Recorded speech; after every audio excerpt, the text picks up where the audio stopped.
Olá, meu nome é Paul Washer e eu gostaria de recebê-los de volta para mais um episódio da nossa série Olhando para Jesus. O título foi tirado, é claro, de uma obra de Isaac Ambrose. Se você ainda não leu, eu sugiro de todo o meu coração que você leia. É um daqueles livros que é um tanto bom manter ele na cabeceira da cama e toda noite ler um trecho do texto. Isso vai fazer com que você enxergue Cristo debaixo de uma nova luz e eu acredito que você vai amar ele mais. Hoje nós vamos olhar para um pregador, teólogo puritano do século XVII com o nome de John Flavel. E ele é um dos meus escritores favoritos em toda a história da igreja. E o que ele vai fazer nesse texto é que ele vai lamentar a inaptidão, da incapacidade, até mesmo dos maiores estudiosos, os maiores pregadores, de exibirem Cristo como deveriam exibi-lo. E antes de lermos o texto, deixa eu dizer que isso é algo que eu achei muito comum entre os maiores pregadores da história da igreja. Eu vi em Flavel, eu vi em John Owen e eu já vi várias vezes em Charles Spurgeon, onde antes de começarem a escrever uma mensagem ou falar a respeito de Cristo, é como se eles pedissem desculpas. Não um pedido de desculpas em relação a fazer uma defesa, mas praticamente pedindo perdão. Porque eles sabem que tudo o que eles disserem a respeito de Cristo não será suficiente. Não vai ser suficiente. Não importa quão alto os nossos pensamentos são a respeito de Cristo, eles não são altos o suficiente. E não importa o quão bem a gente possa falar dele, ainda não será o suficiente. Então, vamos ler o que Flavel, o pregador do século XVII, diz. Ele diz: mas deixe que eu te diga, o mundo todo não é um teatro grande o suficiente para exibir a glória de Cristo, ou revelar a metade das riquezas insondáveis que jazem escondidas nele. Essas coisas serão muito mais bem compreendidas e faladas pela divindade no céu do meio-dia, na qual a Assembleia imediatamente iluminada prega os seus louvores, do que por uma língua gaguejante e uma caneta rabiscadora como a minha, que apenas estragam elas. Ai de mim! Eu escrevo os seus louvores, mas à luz da lua. Não posso louvá-lo tanto quanto pela metade. Na verdade, nenhuma língua, a não ser a sua, é suficiente para realizar essa tarefa. O que eu devo dizer de Cristo? A excelente glória daquele objeto deslumbra toda a apreensão, engole toda a expressão. Quando tomamos emprestadas as metáforas de toda criatura que possui alguma excelência ou propriedade adorável, até que tenhamos despojado toda a criação de todos os seus ornamentos e revestido Cristo com toda aquela glória, quando já tivermos gastado as nossas línguas em louvor a Ele, ai de mim, nós não teremos feito nada quando tudo estiver sido feito. Apesar de certo fracasso, devo escrever e pregar, porque ai de mim se eu não pregar o Evangelho. Sendo assim, estou dividido entre a minha impotência para expor o Evangelho e a minha necessidade absoluta de fazê-lo.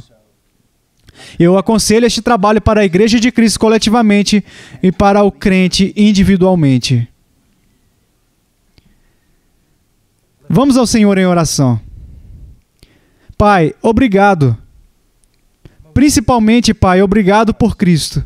E obrigado pela Escritura, que é o único registro inerrante e infalível que nós temos dele. Mas também, Senhor, obrigado pela obra da graça que o Senhor concedeu a tantos homens e mulheres ao longo da história. Senhor, nos ajude a acender o fogo deles em nós. Nos ajude, Senhor, a entender a sua paixão. Senhor, a cultivá-la nos nossos próprios corações. E, Senhor, nos ajude agora simplesmente a meditar sobre as palavras do seu servo John Flavel. Em nome de Jesus. Amém. Agora, eu vou apenas passar e olhar algumas das frases e talvez dar alguma explicação. Ele diz: mas deixe que eu te diga, o mundo todo não é um teatro grande o suficiente para exibir a glória de Cristo ou revelar a metade das riquezas insondáveis que jazem escondidas nele. Se um homem vivesse 100 anos e devotasse todos os seus anos pensando em nada além de meditações em Cristo, seria uma coisa digna de se fazer. Se um homem determinado a falar apenas de Cristo na sua glória, com cada palavra, isso seria uma coisa valiosa para ele fazer.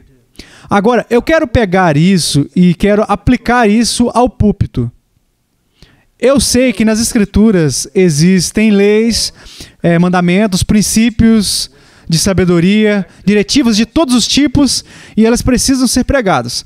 Mas o propósito da Bíblia não é nos dar uma metodologia de autoajuda.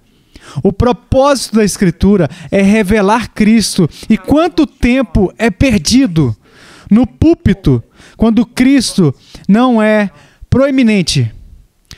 Quando eu vejo um pregador, ou ouço um pregador que não tem Cristo no centro, que não o proclama como preeminente, que não fala muito de Cristo, eu sei que ele sabe pouco de Cristo.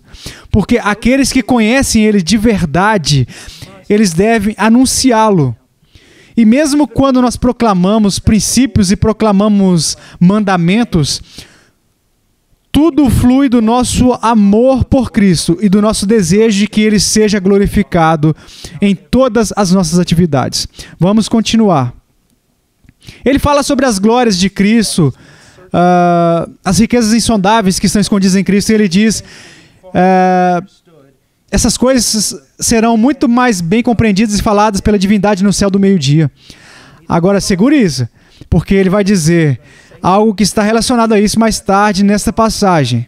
Mas o que ele está tentando nos dizer é que as glórias de Cristo são melhores compreendidas por aqueles que já foram para o céu. Porque você sabe que até mesmo o apóstolo Paulo diz que nós vemos sombriamente, nós vemos como se estivéssemos em um espelho e não vemos tão claramente quanto deveríamos. Agora, aqui está algo que eu quero que vocês entendam. Até o apóstolo Paulo admitiu as limitações dele e que ele veria muito melhor e muito maior sobre Cristo lá no céu. Mas não devemos permitir que isso nos limite, ou fazer com que nós sejamos passivos ou apáticos. Mas nós devemos passar a nossa vida, especialmente como ministros de Cristo, a nossa obra principal é extrair as joias de Cristo que são encontradas nas Escrituras apenas, e em seguida levar essas joias, levar aqueles diamantes deslumbrantes diante do povo de Deus. Se você quiser motivar o povo de Deus, há algo que os motivará muito mais do que a ira, muito mais do que o julgamento, muito mais do que o temor e muito mais do que facilidade e paz e a glória de um chamado para uma morada no céu. Se você quiser motivar o povo de Deus, conte a eles sobre Cristo. Conte a eles sobre Cristo, e se eles forem verdadeiramente convertidos, esse será a principal motivação para eles, para cumprir a ambição, a principal ambição, que é agradável a Cristo, seja aqui neste mundo ou diante do seu trono na glória. Agora ele diz: essas coisas serão muito mais bem compreendidas e faladas pela divindade no céu do meio-dia, na qual a Assembleia imediatamente iluminada prega os seus louvores, do que por uma língua gaguejante e uma caneta rabiscadora como a minha, que apenas estragam elas. Agora, acho que essa é a luta do ministro. Nós poderíamos nós poderíamos dizer que essa é a ruína do ministro. A nossa tarefa de pregar a Cristo e escrever a respeito de Cristo, em certo sentido, sempre terminará em fracasso. Agora, o que eu quero dizer? Quando nós deixamos o púlpito, se expusemos fielmente o texto, nós devemos ter uma alegria, uma confiança, mas também nós devemos ter uma profunda humildade, que nenhuma língua, seja de um Spurgeon ou um arcanjo, que nenhuma língua poderia proclamar Cristo como ele deve ser proclamado. E de algumas maneiras, a nossa melhor pregação é simplesmente uma sombra em uma caverna. A nossa melhor pregação, de algumas maneiras, nós poderíamos dizer, estraga a glória que é verdadeiramente a glória que pertence a Cristo. Eu tenho ouvido alguns teólogos, alguns puritanos, até usarem a palavra desfigurar. nós devemos ser humildes quando entramos no púlpito. Devemos estar preparados. Mas nós devemos ir ao púlpito com temor e reverência, sabendo que nós somos chamados para fazer algo que está além de nós. Isso também deve nos levar a um estudo mais diligente. Isso também nos leva a uma oração mais diligente, clamando que o Espírito Santo possa nos ajudar a fazer o que é impossível para qualquer homem fazer. Ninguém pode falar de Deus plena e completamente, exceto o próprio Deus. E nós precisamos da ajuda de Deus no púlpito. Agora, ele diz isso. Essas coisas serão muito mais bem compreendidas e faladas pela divindade no céu do meio-dia. Isso significa que aquele que está conhecendo a Cristo é como alguém que está lendo um livro ou olhando para um objeto à luz do sol do meio-dia, mas ele diz isso a respeito de si mesmo. Ai de mim, eu escrevo os seus louvores, mas à luz da lua. Olha, ao longo dos anos, eu não sou um grande erudito, nem tenho, por qualquer medida do termo, um grande intelecto. Mas, simplesmente na minha visão extremamente limitada, eu enxerguei coisas nas Escrituras a respeito de Cristo que literalmente deixaram o meu coração em chamas. Que era quase como se você quisesse dizer: Senhor, tire essa visão de mim, eu não posso suportar mais. A beleza, a maravilha de quem Cristo é e o que Cristo fez no Calvário. E no entanto, mesmo as coisas mais bonitas que nós vemos, nós estamos vendo como quem olha ao luar. Isso deve nos encorajar, porque o que me espera, eu era muito mais jovem, estou prestes a fazer 60 anos, e em alguns dias eu vou fazer 80, e assim a vida vai passando rapidamente por nós. Mas para o ministro da palavra de Deus, nós sabemos que o melhor ainda está por vir, que tudo o que nós vimos dele é ao luar. E um dia nós estaremos lá na presença dele, suportando a justiça dele por causa da sua obra. E nós vamos enxergar ele como ele é. Ele diz: ai de mim, eu escrevo os seus louvores, mas à luz da lua. Não posso louvá-lo tanto quanto pela metade. Eu não posso dar a ele o louvor que ele merece, mas eu posso continuar estudando as Escrituras, eu posso continuar buscando Cristo, eu posso continuar orando pela iluminação e pelo poder. E eu posso continuar esperando que na santificação, a minha santificação pessoal, também o meu louvor, ele será santificado. Vamos em frente, ele diz: na verdade, nenhuma língua a não ser a sua é suficiente para realizar essa tarefa. Olha, eu estava estudando sobre as 3 horas de Cristo na cruz. Alguns anos atrás, Spurgeon fez uma observação sobre como Cristo estava, trancado numa sala só pela ira de Deus, na escuridão, que ninguém podia vê-lo, ele não podia ver ninguém, ele estava completamente isolado, como uma onda após uma onda da ira de Deus vindo sobre a cabeça dele. E ele faz um comentário que ninguém, nem os santos no céu, nem mesmo o maior dos principados e poderes e acros e domínios, ninguém jamais será capaz de compreender totalmente o que Cristo sofreu naquelas 3 horas lá no Calvário, exceto pelo próprio Deus. E ninguém, além de Deus, pode falar a respeito disso. E ele diz: o que devo dizer de Cristo? A excelente glória daquele objeto deslumbra toda a apreensão, engole toda a expressão. É como se você tivesse estudado, você se derramou durante toda a noite, você observou, você orou, você pediu a Deus para que te mostrasse, então te ajudasse a proclamar, você sobe no púlpito, você prega até ficar totalmente exausto e você desce sabendo que nenhuma 10ª parte foi contada. Que não importa a expressão que você encontra, não é bom o suficiente para Cristo. Diz: quando tomamos emprestadas as metáforas de toda criatura que possui alguma excelência ou propriedade adorável, até que tenhamos despojado toda a criação de todos os seus ornamentos e revestido Cristo com toda aquela glória, quando já tivermos gastado as nossas línguas em louvor a Ele, ai de mim, nós não teremos feito nada quando tudo tiver sido feito. Agora, isso vem de Mediatorial Glory of Christ, primeiro volume de Flavel, em que ele também diz algo assim. Ele diz, todas as antigas flores brilhantes, a lua brilhante, o sol brilhante, mas mais brilhante é Cristo. Então ele volta e diz: não, eu prejudiquei ele em dizendo que flores não são bonitas comparadas a Cristo, que o sol não brilha, que a lua não tem nada além de sombra em comparação com Cristo. Você pode pegar metáforas, você pode tirar ilustrações de todas as coisas neste mundo que tem uma magnificência e não é nada. Não pode ser colocado perto de Cristo, porque Cristo é mais magnífico do que qualquer coisa que você possa ver. Qualquer palavra que você usa para descrever Ele é, na realidade, uma palavra impotente que Ele usa. Agora, isso é importante para nós, porque não queremos ficar desanimados. Não deveria ser desanimador que nós falhamos todas as vezes na nossa proclamação. Não deve ser desanimador quando nós sabemos que o tema do nosso anúncio é o infinitamente maravilhoso, lindo e incomparável Cristo. Então ele diz isso, e vocês ministros precisam ouvir.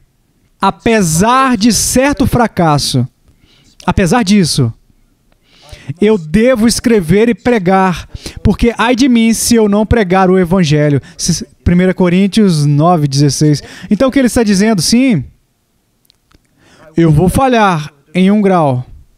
Sim, a minha pregação vai ser inadequada, mas ai de mim se eu não pregar o Evangelho.